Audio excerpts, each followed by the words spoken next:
Cerita mengenai adanya sejumlah batangan emas milik Presiden pertama Indonesia Soekarno yang tersimpan di Bank Swiss hingga kini masih ramai diperbincangkan. Kabarnya, total ada 57 ton batang emas yang tersimpan di bank tersebut. Kisah tentang emas batangan milik Presiden pertama Republik Indonesia, Insinyur Soekarno, telah menjadi legenda yang terus diulang dari satu generasi ke generasi lain. Salah satu cerita terkait kepemilihan emas ini bahkan dikaitkan dengan perjanjian rahasia antara Bung Karno dan Presiden Amerika Serikat, John F. Kennedy. Perjanjian yang dimaksud yaitu perjanjian rahasia bernama Green Hilton Memorial Agreement yang ditandatangani pada 14 November 1963 di Geneva, Swiss. Dalam dokumen tersebut, konon disebutkan bahwa AS meminjam cadangan emas milik Soekarno untuk memperkuat sistem keuangan mereka yang sedang mengalami krisis. Penandatanganan disebut dilakukan oleh Soekarno, Kennedy, dan seorang bankir Swiss. Namun, sejarawan senior dari BRIN menyebut cerita tersebut sebagai dongeng modern. Ia menegaskan tidak ada dokumen atau arsip resmi yang mencatat keberadaan perjanjian itu. Menurutnya, segala hal tentang Green Hilton Memorial lebih mirip cerita konspirasi yang disebarluaskan melalui jaringan tertentu dan situs tidak kredibel. Dia mengatakan, perlu dilakukan pengujian oleh Arsip Nasional Republik Indonesia, ANRI. Dua pun mengungkap keganjilan dari adanya cerita itu. Pertama, ASFI menyoroti cap stempel yang dipakai Presiden Indonesia. Seharusnya, cap itu bergambar padi, kapas, dan bintang.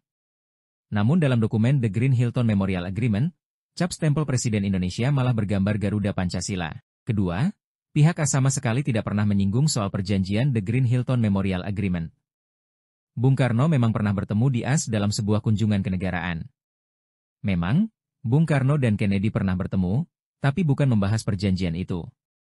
Menurut ASFI yang dibicarakan soal dukungan Amerika Serikat untuk pengembalian Irian Barat dengan imbal balas pembebasan Allen Pope, pilot, yang ditangkap TNI AU dalam kasus PRRI Permesta. Putra sulung Presiden pertama RI Soekarno Guntur Soekarno Putra juga membantah ayahnya memiliki bertonton emas yang disimpan di salah satu bank di Swiss.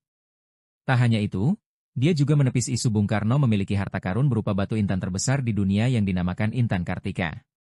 Isu yang beredar menyebutkan bahwa Intan Kartika itu nilai karatnya lebih besar dibandingkan intan terbesar di dunia.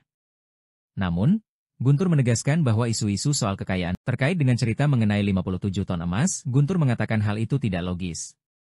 Ia mempertanyakan, jika benar emas itu ada, mengapa hidup kami sebagai keluarga tidak mencerminkan hal tersebut? Guntur juga menyebut bahwa selama hidup, Bung Karno tidak pernah menyebut-nyebut soal harta karun atau simpanan emas di luar negeri.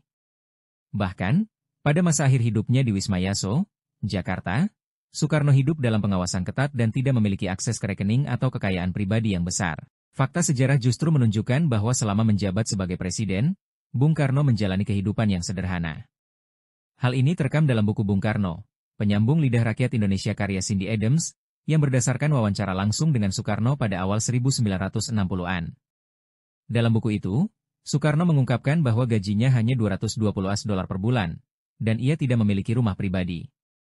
Soekarno juga disebut sering mengenakan pakaian yang sudah lusuh. Dalam sebuah kisah, seorang duta besar bahkan pernah menghadiahkan piyama kepadanya karena melihat baju tidur Bung Karno telah robek.